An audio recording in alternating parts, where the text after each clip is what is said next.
En algunas de las meditaciones anteriores hemos dicho que si hay algo de lo cual el corazón del hombre tiene verdaderamente sed, es de paz. Recordábamos que el pecado original vino a romper ese estado de paz entre Dios y el hombre.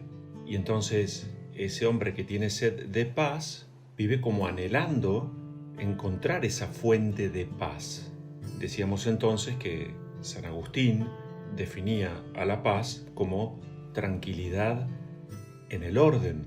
Y recordábamos entonces diciendo que, en pocas palabras, si una persona quiere tener paz en su corazón, debe poner orden.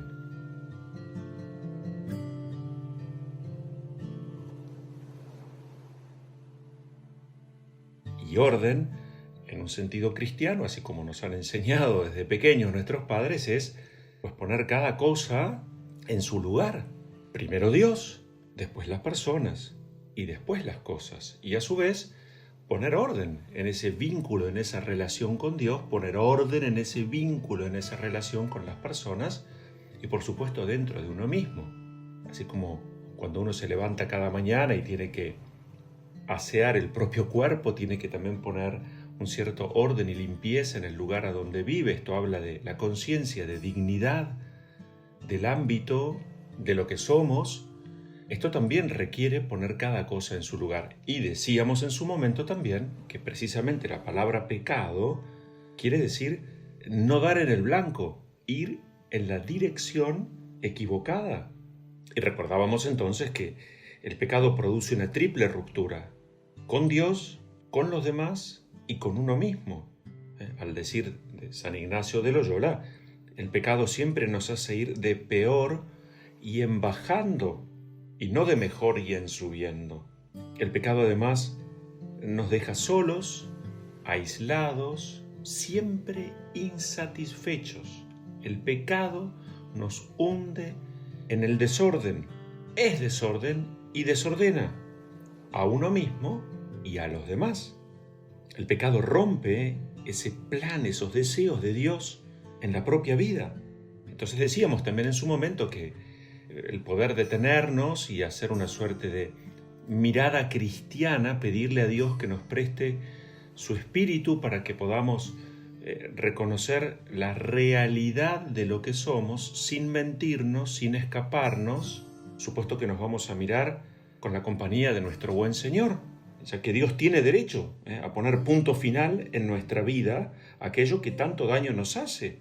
El dejarnos reconciliar con Dios es, en algún sentido, y en un lenguaje bien contemporáneo, pero es dar vuelta a la página y volver a confiar en Dios. Y Dios nos da nuevas oportunidades, tenemos que confiar en Él. Recordaba ya por entonces el cardenal Pironio. Solo podemos dar pasos firmes en la vida cuando tenemos convicciones profundas. Decimos que la fe abre caminos en el camino. Como nuestro corazón tiene deseo de paz, como nuestro corazón busca felicidad, lo que anhela, lo que desea es el orden. Y entonces en este sentido decíamos que hay 7 así llamados como pecados que están en la cabeza, que es importante poder identificar, puesto que de ellos se desprende una enorme cantidad de pecados que nos hacen ir justamente barranca abajo. El pecado destruye la propia vida. El pecado nunca nos introduce en un camino de plenitud. El camino nos separa, nos fracciona. El pecado nos fracciona, nos separa, nos destruye, rompe. Y no a nosotros solos, porque vivimos junto a otros. Por eso el pecado que está presente en el propio corazón, en el caso de un vínculo matrimonial, rompe y destruye la vida matrimonial. No es que este es mi pecado, porque tu pecado me destruye a mí que estoy a tu lado, me involucra, destruye el vínculo familiar. Por eso es importante desenmascarar, acompañado por el Espíritu de Dios, que Él nos dé sus ojos para reconocer la realidad. Ese es un diagnóstico, el conocer con el Espíritu de Dios la realidad de lo que estoy viviendo. Entonces la lujuria, vamos a decirlo así, bien cortito, es la prostitución del amor. Es la extensión del sí mismo, sin límites. La palabra lujuria viene del latín luxuria, que quiere decir abundancia. Es el pecado producido por los pensamientos excesivos de naturaleza sexual o un deseo sexual desordenado e incontrolable. También podríamos decir que la lujuria está relacionada a los pensamientos posesivos sobre otra persona. Y cuando este tipo de obsesiones llega a un extremo patológico, además genera compulsiones sexuales. Es de allí donde aparecen los abusos y las violaciones. La lujuria es la deshumanización del otro, es la cosificación del otro, es la búsqueda desordenada por satisfacer el placer sexual sin límites.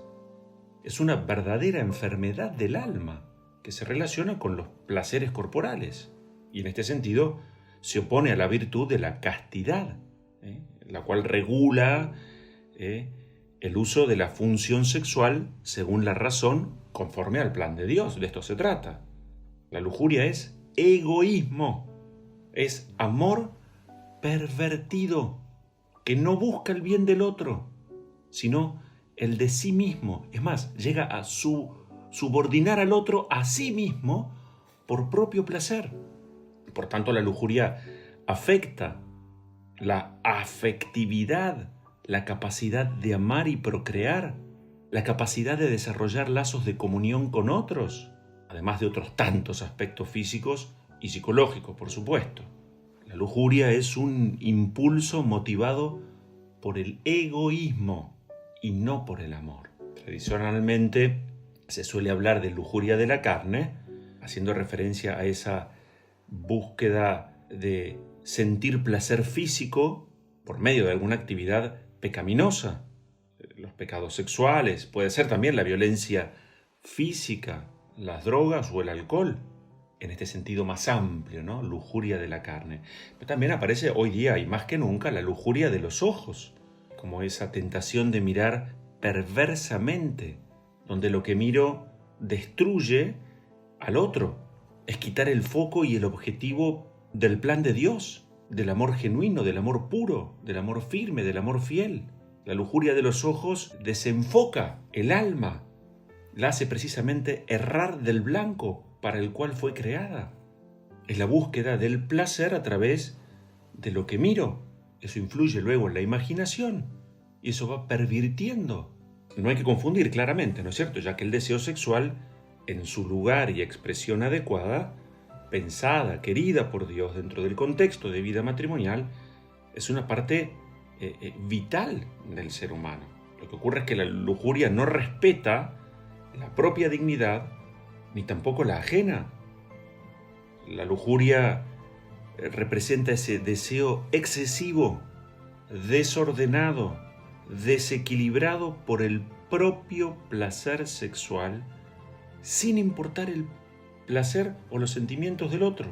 La lujuria nunca mira ni mide las consecuencias, ya que solo piensa qué y cuánta satisfacción propia puede haber en cada momento. La lujuria, como todo pecado capital, siempre tiene consecuencias que destruyen lo propio y lo ajeno, a uno mismo y al prójimo. Superar la lujuria es una decisión personal, esto está claro.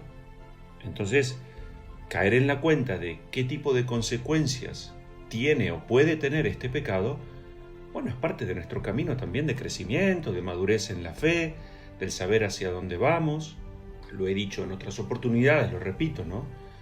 Está muy mal el condenar al prójimo diciendo sos, en este caso es una expresión más rara, ¿no? Lujurioso. Puede ser que esta persona, puede ser que uno mismo tenga actitudes que se correspondan con el pecado de la lujuria. Y son sobre las cuales con mucha humildad, con la ayuda de Dios y del prójimo, hay que ponerse a trabajar. Hay una enorme cantidad de consecuencias que tiene este pecado tremendo en el corazón del hombre. Podríamos pensar y decir, por ejemplo, es el pecado de la ceguera espiritual. Impide al hombre desarrollar y crecer en su vida de fe. Podría ser también, por ejemplo, la precipitación, porque para la persona que vive tomada por la lujuria, ya nada tiene sentido, bueno, entonces me dejo llevar por impulsos, la inconsideración, la inconstancia. La persona no puede mantener un propósito firme. La lujuria lleva al aislamiento. Pensémoslo en tantos matrimonios, ¿no es cierto? Cómo empiezan a darse, a sucederse, a acontecer esa separación de alma, de cuerpo, que puede llegar a terminar, esta es otra consecuencia también de la lujuria, en el divorcio, la separación. La lujuria puede generar consecuencias claramente en nuestra relación con Dios, entonces el lujurioso suele odiar a Dios, culpar a Dios de todos sus males. El lujurioso vive tan atado al placer del presente que tiene pavor, pánico, miedo al futuro. La persona tomada por la lujuria vive egoístamente, entonces gasta en sí mismo, vive como apegado a todo lo que tenga que ver con esta vida y no, como decíamos hace poco, citando a San Pablo, con la mirada puesta en las cosas del cielo. ¿Cuántas veces la consecuencia principal de esta vida lujuriosa termina engendrando vidas y matándolas a través del aborto, no respetando el plan de Dios? Ahí se ve claramente cómo el pecado hace ir de mal en peor. Por supuesto que la lujuria lleva a la mentira, al ocultamiento, a la falsedad, puede llevar a la violación y hasta al asesinato, crímenes pasionales. La persona tomada por la lujuria todo lo cuestiona, ha perdido las ganas de vivir. Por supuesto que frente a este pecado claramente hay remedios como tienen todos los pecados, ¿no es cierto? Y entonces ahí tenemos que ponernos a trabajar.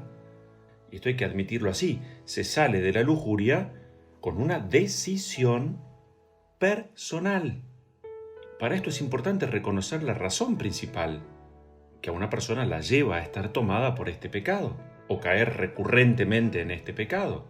Pues un remedio, por supuesto, será, en el orden de la prevención, evitar las tentaciones. Y en este sentido, una puerta directa a caer en ese espíritu lujurioso es la pornografía. Lo decíamos antes, la lujuria de los ojos, que vacía el corazón, pervierte, rompe la imagen, falta el respeto hacia el otro. Hay que evitar la tentación de las malas compañías, esas así llamadas falsas amistades, los vínculos no sanos en el trabajo, en el vecindario, en el ámbito del deporte. Hay que evitar los ambientes peligrosos. A las personas que están envenenadas, te propongo esto, te llevo para allá, no te fijaste con esto, aquello. Por supuesto que para salir de la lujuria hay que fomentar el respeto propio y el respeto ajeno. Evitar los excesos con el alcohol y la comida. Lo hemos dicho tantas veces, hay una suerte de hermandad entre los pecados capitales. Unos llevan a otros, están conectados. Por supuesto que evitar el uso de cualquier droga que es un conductor natural que lleva hacia la lujuria. Aprender a mirarme en la verdad de lo que soy, por más triste, difícil que sea. Tengo que admitir la propia debilidad, dejar de mentirme, ponerme con mucha humildad delante de Dios. Soy esa oveja perdida a la que vos, buen pastor, venís a buscar y además me lo recordás en este último domingo. Sos puerta abierta, ya que no hay pecado que la misericordia de Dios no pueda perdonar. Otro remedio, por supuesto, para la persona que está tomada por actitudes lujuriosas es aprender a moverse en el plano de los límites, ejercitarse poniendo horarios, un plan de vida, aprender a cultivar amores más grandes que ese amor a uno mismo, la actitud de servicio, la caridad, el hacer prevalecer a los otros por encima de uno mismo, visitar enfermos, brindar ayuda, compartir, dar, aprender a renunciar a lo que tengo. Porque también entonces la vida virtuosa está muy relacionada, las virtudes unas con otras. El corazón agradecido, el corazón que se siente valioso, preparar un buen examen de conciencia, tener un acompañamiento espiritual es muy importante. El lujurioso, decíamos, suele vivir aislado, suele hacer de sus confesiones, para el que tiene fe, algo bien separado en el tiempo. No hay regularidad, no hay un camino, no hay un método, no hay un plan espiritual. La persona tomada por cualquier pecado capital suele desentenderse de cualquier tipo de formación, entonces ya no hay acompañamiento en este sentido desde ningún lado. Lo más importante, la vida en gracia, lo hemos dicho, una y otra vez hasta el cansancio. Los sacramentos, que son instancias de gracia, la vida de oración, la lectura y la meditación de la palabra de Dios, el vínculo con María Santísima, que es reina de la pureza. El pedir ayuda es un santo remedio en cualquier ámbito en la vida, por supuesto que sí. El dominio de sí mismo. ¿Por qué si a veces somos tan capaces de tener método, orden en el deporte, en la comida? ¿Por qué acá el espíritu se vuelca, se cae con el cuerpo, como si fuera imposible? No, si puedo en otras cosas, con esto también voy a poder. Y en este sentido, entonces también, el ayuno, la mortificación, el deporte, la vida sana, la moderación, el estar vigilantes, el vivir en la verdad, el cuidar lo que se ve, aquello de lo cual se habla, son ayudas importantísimas. En esto no hay grandes misterios. Además, el Papa Francisco lo ha dicho, ¿no es cierto?, que el lugar de la llamada al amor auténtico, el del amor pleno, allí no cabe la lujuria. El lujurioso es aquel que en algún sentido, por supuesto, está claro, no ha llegado a alcanzar madurez, que no ha podido pasar del yo al nosotros, sino que pasa permanentemente del yo al ego. Solo existe en función de sí mismo. San Agustín dice, la lujuria reclama para sí siempre la saciedad y la abundancia, y nunca las consigue. San Agustín también decía, miren qué lindo pensamiento, si no eres espiritual hasta en la carne, serás carnal hasta en el espíritu. O aquel pensador francés, Fougereau, que decía, vivir en el instinto es vivir en el instante. Por eso aquel que vive en la lujuria nunca vive plenamente. Siempre es un insatisfecho crónico. El lujurioso vive en un permanente fuera de límites y proporciones. Muchas veces se mueve en el plano de las extravagancias, de las exageraciones. Todo para él es un exhibirse sin el menor pudor. El lujurioso es un eterno, decíamos recién, insatisfecho, es decir, frustrado. Y esas frustraciones e insatisfacciones muchas veces devienen en enojos, de donde aparecen las violencias. La lujuria se relaciona con la debilidad del carácter, de aquel que no tiene horizontes firmes, claros, es endeble, titubea por todo y frente a todo, es fácilmente influenciable, puede ser de una personalidad claramente débil, flaca, anémica. No es extraño que el lujurioso viva entonces también alrededor del consumo excesivo de lo que no es necesario, ya que para él todo se vincula con el tener, el poseer, el aparentar y el mostrar. Todo para el lujurioso es un engaño, por eso oculta, esconde, finge. Y así el lujurioso, que vive en el exceso, fuera de sí, para él todo es válido. Y así se va degradando, se va vaciando y allí queda presa de la tristeza. Muchas veces la lujuria introduce a la persona en la barranca del aburrimiento y de la insatisfacción, y al revés. El lujurioso es aquel que vive en el descontento crónico. Está perdido, está desorientado. La lujuria consiste, en una cierta desviación del centro de la personalidad, del espíritu, a la carne. A veces puede ser que sus excesos, que tengan como origen una conciencia intranquila o del deseo de escapar de su propia persona hacia otros. Otras veces puede ser que intente calmarse subordinando a otras personas a sí mismo, por eso también aparece un fuerte autoritarismo. Lujuria es aislamiento del sexo y del verdadero amor. Y vamos a decirlo así, no hay pasión que lleve más rápidamente a la esclavitud de la realidad circundante del propio pecado que la lujuria. Así como pocas cosas destruyen tanto el intelecto y la voluntad. La lujuria pervierte el entendimiento, debilita la prudencia, el sentido de los valores, y así la voluntad está tan debilitada que pierde todo poder de decisión. Por eso El que vive en la lujuria es un inconstante, es un irreflexivo.